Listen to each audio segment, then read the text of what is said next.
Hello friends, स्वागत है आप सभी का एजुकेशन की 98 यूट्यूब चैनल में। फ्रेंड्स, अगर आपने अभी तक हमारे यूट्यूब चैनल को सब्सक्राइब नहीं किया तो सब्सक्राइब कर लें और बेल आइकन ऑल प्रेस जरूर करें। आने वाली एजुकेशन वीडियो आप तक सबसे पहले पहुंचे। फ्रेंड्स, अभी का जो हमारा जो क्लास चलने वाला है वो एसएससी जीडी कांस्टेबल 2022 का क्लास चलने वाला है और इसी का सारा बुक मटेरियल आप लोगों को मैं प्रोवाइड कर रहा हूँ एसएससी जीडी कांस्टेबल की तैयारी के लिए। तो फ्रेंड्स, आज हम कवर करने वाले हैं सामान्य ज्ञान एवं सामान्य जानकारी। तो चलिए आज हम शुरू करते हैं। पहला अध्याय जो है इतिहास, उसके बाद में कवर करने वाले हैं दूसरा अध्याय विश्व एवं भारत का भूगोल, और जो यहाँ पर तीसरा अध्याय है वो है भारतीय राज्य व्यवस्था, चौथा अध्याय है भारतीय अर्थव्यवस्था और पांचवा अध्याय है सामान्य विज्ञान। चलिए आज का क्लास हम शुरू करते हैं। फ्रेंड्स, सामान्य ज्ञान एवं सामान्य जानकारी। चलिए पहला अध्याय हम शुरू करते हैं। इतिहास क्या कहता है इसके बारे में हम बेसिक से समझते हैं। तो हम यहाँ कवर करने वाले हैं प्राचीन भारत। इसी के बारे में हम पूरा समझते हैं कि प्राचीन भारत के जो मुख्य तथ्य हैं अब मैं पूरा का पूरा आप लोगों को प्रोवाइड करूँगा, क्योंकि बुक मटेरियल और आप लोगों को मैं बुक से ही क्लास तैयार करता हूँ। भारतीय इतिहास के स्रोत क्या बोलते हैं? साहित्यिक साक्ष्य। साहित्यिक साक्ष्य में क्या होता है? साहित्यिक साक्ष्य के अंतर्गत साहित्यिक ग्रंथों से प्राप्त सामग्रियों का अध्ययन किया जाता है। साहित्यिक साक्ष्य में क्या होता है कि साहित्यिक साक्ष्य के अंतर्गत जो साहित्यिक ग्रंथों से प्राप्त सामग्रियों का अध्ययन किया जाता है साहित्यिक साक्ष्य में। ये दो प्रकार के होते हैं। साहित्यिक साक्ष्य जो है ये दो प्रकार के होते हैं। पहला है धार्मिक साहित्य और दूसरा है लौकिक साहित्य। अब धार्मिक साहित्य क्या होता है इसके बारे में हम अध्ययन करेंगे, और दूसरा है लौकिक साहित्य क्या होता है। चलिए हम पहला, उसके बाद में क्या बोलता है कि पुरालेख शास्त्र और शिलालेखों का अध्ययन करता है और ऐतिहासिक लेखों का संरक्षण विज्ञान की म्यूजियोलॉजी शाखा के अंतर्गत आता है। अब हम आगे देखने वाला है कि इस धार्मिक साहित्य क्या कहता है। धार्मिक साहित्य के अंतर्गत ब्राह्मण तथा ब्राह्मणोत्तर ग्रंथों की चर्चा की जा सकती है। ब्राह्मण ग्रंथों के अंतर्गत वेद, ब्राह्मण ग्रंथ, उपनिषद, आरषण, वेदांग, रामायण, महाभारत, पुराण तथा स्मृति ग्रंथ आते हैं। ब्राह्मणोत्तर साहित्य के अंतर्गत बौद्ध तथा जैन साहित्य से संबंधित रचनाओं का उल्लेख किया जाता है। वेद ये भारत के सर्वप्राचीन धर्म ग्रंथ हैं, जिसके संकलनकर्ता महर्षि कृष्ण द्वैपायन वेदव्यास को माना जाता है। वेदों की संख्या 4 है। ऋग्वेद, यजुर्वेद, सामवेद तथा अथर्ववेद, और इन चारों वेदों को संहिता कहा जाता है। ऋग्वेद चारों वेदों में सर्वप्रथम प्राचीन ऋषियों में 10 मंडल, 8 अष्टक, 10,600 मंत्र एवं 1028 सूक्त हैं। ऋग्वेद का रचना काल सामान्यतः 1500 ईसा पूर्व से 1000 ईसा पूर्व के बीच माना जाता है। ऋग्वेद का दूसरा एवं 7वां मंडल सर्वाधिक प्राचीन तथा पहला एवं 10वां मंडल सबसे बाद का है। ऋग्वेद के 9वें मंडल को सोम मंडल भी कहा जाता है। फ्रेंड्स, याद रखना, अगर कहीं क्वेश्चन पूछ लिया जाए कि ऋग्वेद के 9वें मंडल को क्या कहा जाता है, तो ऋग्वेद के 9वें मंडल को सोम मंडल भी कहा जाता है। ये आप लोग ध्यान रखेंगे, ये पूछ भी सकता है। ऋग्वेद की मान्य 5 शाखाएं हैं। जो ऋग्वेद की जो मान्यता प्राप्त जो शाखा है वे 5 शाखा हैं। सकल, अश्वलयन, मंडूकय, संख्यान एवं वास्कल, ये 5 शाखा हैं ऋग्वेद के। अगर क्वेश्चन पूछेगा तो यही पूछेगा कि ऋग्वेद की मान्यता प्राप्त शाखाएं कितनी हैं, तो यहाँ पर कितनी है? 5 शाखाएं हैं। आगे देखते हैं कि ऋग्वेद के 10वें मंडल के पुरुष सूक्त में सर्वप्रथम वर्ण व्यवस्था का उल्लेख मिलता है। जो ऋग्वेद है ना, ऋग्वेद के 10वें मंडल में जो पुरुष सूक्त में क्या मिलता है, सर्वप्रथम वर्ण व्यवस्था का उल्लेख मिलता है। और प्रसिद्ध गायत्री मंत्र सावित्री का उल्लेख ऋग्वेद में मिलता है। अगर क्वेश्चन पूछा जाता है कि प्रसिद्ध गायत्री मंत्र का उल्लेख किस वेद में मिलता है, तो किस वेद में मिलता है, वो ऋग्वेद में मिलता है प्रसिद्ध गायत्री मंत्र। अब देखते हैं क्या वेद हो गया। अब सामवेद देखते हैं। सामवेद को भारतीय संगीत का मूल अथवा जनक कहा जाता है। क्या कहा जाता है? सामवेद को भारतीय संगीत का मूल अथवा जनक कहा जाता है। क्वेश्चन यहाँ पर बनेगा कि भारतीय संगीत का मूल तथा जनक किसे कहा जाता है? किसको कहा जाता है? सामवेद को कहा जाता है। ये आप लोग याद रखना। और यह मुख्यतः यज्ञों के अवसर पर गाए जाने वाले मंत्रों का संग्रह है। और सामवेद में कुल 1875 ऋचाएँ हैं और इसमें मात्र 75 ही नई है, शेष ऋग्वेद से ली गई है। शेष कहाँ से ली गई है? ऋग्वेद से ली गई है। अब आगे देखते हैं क्या बोलता है कि इस वेद की 3 शाखाएं हैं। जो सामवेद है ना, सामवेद की 3 शाखाएं हैं। 3 शाखाओं में से कौन कौन से चलिए देखते हैं। जैमिनिया, अरमणियाई तथा कैथुमिन, ये 3 शाखा है। सॉरी, मेरा जो कम्युनिकेशन है स्किल्स है वो थोड़ा सा वीक है, आप लोग सही से उच्चारण कर लेना, इसलिए मैं सॉरी आप लोगों से बोलता हूँ, हो सके तो माफ़ करना। और यजुर्वेद में क्या बोलता है? यजुर्वेद ये यज्ञ के नियमों एवं विधि विधानों का संकलन मिलता है। यजुर्वेद क्या बोलता है कि यजुर्वेद में यज्ञ के नियम एवं विधि विधानों का संकलन मिलता है यजुर्वेद में। और यह एकमात्र ऐसा वेद है जो पद एवं गद्य दोनों ही रूप में लिखा गया है। और इस वेद को 2 भागों में है, मतलब इस वेद के 2 भाग हैं, कृष्ण यजुर्वेद और शुक्ल यजुर्वेद। याद रखना, कभी कभी पूछा जाता है कि यजुर्वेद के 2 भाग कौन कौन से हैं या यजुर्वेद के कितने भाग हैं। तो यजुर्वेद के 2 भाग हैं और यजुर्वेद के 2 भाग में से पहला भाग है कृष्ण यजुर्वेद और दूसरा है शुक्ल यजुर्वेद। अब कृष्ण यजुर्वेदों की 4 शाखाएं हैं। याद रखना कि कृष्ण यजुर्वेद की कितनी शाखा हैं, तो कृष्ण यजुर्वेद की 4 शाखा हैं, तैत्तिरीय, काष्ठ और कपिल षष्ठ और मैत्रेयणी। ये सब कृष्ण यजुर्वेद की शाखा है। आगे का पॉइंट देखते हैं कि यजुर्वेद ये धार्मिक अनुष्ठानों से संबंध रखता है। यजुर्वेद किससे संबंध रखता है? यजुर्वेद धार्मिक अनुष्ठानों से संबंध रखता है। और शुक्ल यजुर्वेद की प्रधान शाखाएं मंदानी तथा कड़ो है। आप लोग देख लिए ना, 2 है। शुक्ल यजुर्वेद की जो प्रधान शाखा है वो है मंदानी एवं तथा कड़व है।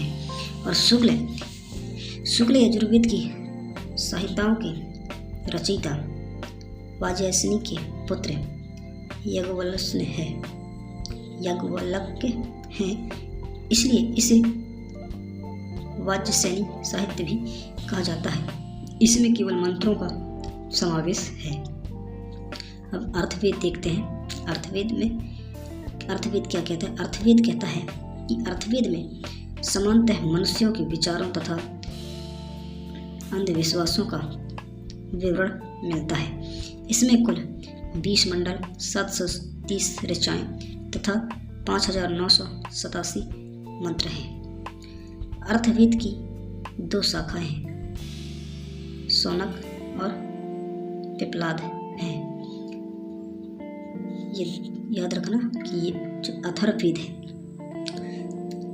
अथर्ववेद की भी 2 शाखा है, शौनक और पिप्लाद हैं, 2 शाखाएं। और उपनिषद क्या कहता है कि उपनिषद, इसका शाब्दिक अर्थ है कि समीप बैठना।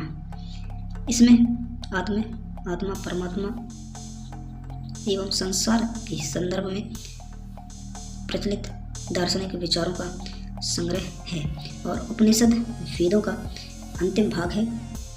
इसे वेदांत भी कहा जाता है। उपनिषद की कुल संख्या 108 है। याद रखना, क्वेश्चन बन भी सकता है कि उपनिषद की कुल संख्या कितनी है। तो उपनिषदों की कुल संख्या 108 है, जिनमें से प्रमुख उपनिषद हैं ईशावास्य, कैन, मांडुक्य, प्रश्न और अद्वितीय, छांदोग्य, बृहदारण्यक और श्वेतवाद, कौशिकी एवं मैत्रेयी है। जिनमें से आर्यक के बारे में हम पढ़ेंगे ये कि यह ब्राह्मण ग्रंथों का अंतिम भाग है। इसमें दार्शनिक एवं रहस्यात्मक विषयों का वर्णन है। अगर पूछा जाए कि ब्राह्मण ग्रंथों का अंतिम भाग है और इसमें मतलब कि दार्शनिक एवं रहस्यात्मक विषयों का वर्णन किसमें किया जाता है, तो किसमें, ये आर्यक में किया जाता है। और इसकी रचना वनों में पढ़ाए जाने की नियमित की गई है। पढ़ाई जाने की नियमित की गई है। और प्रमुख आर्यक हैं ऐत्रेय, सांख्यायन, तैत्तिरीय, बृहदारण्यक, जैमिनी और तौलाकर। वेदांग। अब वेदांग देखने वाले हैं कि वेदांग क्या बोलता है कि वेदों को भली भांति समझने के लिए 6 वेदांगों की रचना की गई है। ये वेदांगों के शुद्ध उच्चारण तथा यज्ञादि करने में सहायक थे। पुराण के बोलता है कि पुराणों की संख्या कितनी है, 18 है। पुराणों की संख्या कितनी है, 18 है। रामायण क्या बोलता है कि रामायण यह आदि काव्य है।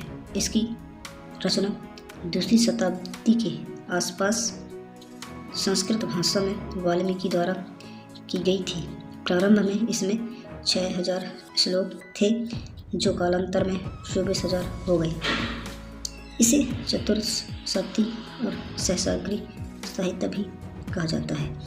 याद रखना, चतुर्सप्ती सहस्राग्री साहित्य भी कहा जाता है। याद रखना इस चीज़ को। और अब देखते हैं महाभारत। इस काव्य की रचना 4वीं शताब्दी के आसपास हुई थी। क्या हुई थी? 4वीं शताब्दी के आसपास महर्षि व्यास द्वारा की गई थी। किसके द्वारा की गई थी? महर्षि व्यास के द्वारा की गई थी। तो आप लोगों को भली भांति पता ही होगा। और प्रारंभ में 8800 श्लोक थे, जिसे जय संहिता कहा जाता है। क्या कहा जाता है इसे? जय संहिता कहा जाता था। और तत्पश्चात इसके श्लोकों की संख्या 24,000 हो गई और इसे भारत कहा जाने लगा। क्या कहा जाने लगा? इसे भारत कहा जाने लगा। कालांतर में इसे श्लोकों की संख्या 1 लाख हो जाने पर महाभारत का सत्साहित्यिक संहिता कहा जाने लगा। और महाभारत का प्रारंभिक उल्लेख अश्वल्यायन गृहसूत्र में मिलता है। अश्वल्यायन गृहसूत्र में मिलता है। अगले अब देखिए क्या सूत्र क्या बोलता है कि इस साहित्य की रचना ईसा पूर्व 6वीं शताब्दी के आसपास की गई थी। और सूत्र ग्रंथों को कल्प भी कहा जाता है। सूत्र है, इस सूत्र ग्रंथों को कल्प भी कहा जाता है। और कल्प सूत्र ऐसे सूत्र हैं जिनमें नियमों एवं विधियों का प्रतिपादन किया जाता है, कल्प सूत्र कहलाते हैं। कल्प सूत्र में क्या होता है? कल्प सूत्र में जिनमें नियमों एवं विधियों का प्रतिपादन किया जाता है, वो कल्प सूत्र कहलाते हैं। अब पुरातत्व संबंधी साक्ष्य देखते हैं। अब पुरातत्व संबंधी साक्ष्य क्या बोलते हैं कि पुरातत्व के अंतर्गत 3 प्रकार के साक्ष्य आते हैं, जिसमें अभिलेख है, मुद्रा एवं स्मारक। चलिए इन तीनों के बारे में हम बेसिक से जानते हैं कि अभिलेख क्या कहता है। अभिलेख कहता है कि अभिलेख पाषाण शिलाओं, स्तंभों, दीवारों, मुद्राओं एवं ताम्रपत्रों पर उत्कीर्णन किए जाते थे अभिलेख से। और अभिलेखों के अध्ययन को पुरालेख शास्त्र कहते हैं। याद रखना कि अभिलेखों के अध्ययन को क्या कहते हैं? पुरालेख शास्त्र कहते हैं। और सबसे प्राचीन अभिलेख मध्य एशिया के बोगजकोई से प्राप्त अभिलेख है। बोगजकोई से प्राप्त अभिलेख है, याद रखना, जिसमें हेती नरेश, सुबलिन तथा मित्यानी नरेश मत्युजाऊ के बीच संधि का उल्लेख है। बोगजकोई अभिलेख एशिया माइनर लगभग 2400 ईसा पूर्व का उल्लेख है, जिसमें वैदिक देवता इंद्र, मित्र, वरुण एवं नसत्य के नाम मिलते हैं। भगवान धर्म विकसित होने का प्रमाण यवन राजदूत हेलियोडोरस के विसनगर, विदिशा और गरुड़ स्तंभ लेख से प्राप्त होते हैं। और सर्वप्रथम भारतवर्ष, ये शब्द का उल्लेख कलिंग नरेश खारवेल के हाथी गुफा अभिलेख से प्राप्त होता है। क्या बोलता है कि सर्वप्रथम भारतवर्ष शब्द का उल्लेख कलिंग नरेश खारवेल के हाथी गुफा से प्राप्त होता है। और सर्वप्रथम दुर्भिक्ष की जानकारी देने वाले अभिलेख सोरगोरा अभिलेख है। और सर्वप्रथम भारत पर होने वाले हुर्र आक्रमण की जानकारी स्कंदगुप्त के भीतरी स्तंभ लेख से प्राप्त होती है। और सती प्रथा का पहला साक्ष्य 510 ईसा के एरड़ अभिलेख सेनापति भानुगुप्त से मिलती है। अब हम आगे देखते हैं मुद्रा क्या बोलते हैं। यद्यपि भारत में सिक्कों की प्राप्ति 8वीं शताब्दी ईसा पूर्व से मिलती है और प्राचीनतम सिक्कों को आहत सिक्के कहा जाता है, और साहित्यिक ग्रंथों में इन्हें कारपाषाण, पुराण, धारण, शतमान आदि नामों से भी जाना जाता है। और आहत सिक्के अधिकांशतः चांदी के टुकड़े हैं, जिन पर विविध आकृतियाँ अंकित की गई हैं। और प्राचीन भारत के गणराज्यों का अस्तित्व मुद्राओं से ही प्रमाणित होता है। कनिष्क के सिक्कों से हमें उनके बौद्ध धर्म का अनुयायी होने का प्राप्त चलता है। तो फ्रेंड्स, कुछ इस तरह रहा आज का हमारा टॉपिक। कौन सा था? ये प्राचीन भारत। आज यहीं पर समाप्त करते हैं। और हम कवर किए थे भारतीय इतिहास के स्रोत। अब हम कल करेंगे टॉपिक, जो हमारा कल का टॉपिक रहेगा वो प्रागैतिहासिक काल रहेगा। प्रागैतिहासिक काल के इसके बारे में हम बेसिक से देखने वाले हैं और पूरा बुक मटेरियल आप लोगों को मैं प्रोवाइड करूँगा। तो मिलते हैं अगले फ्रेंड्स में, तब तक के लिए जय हिंद।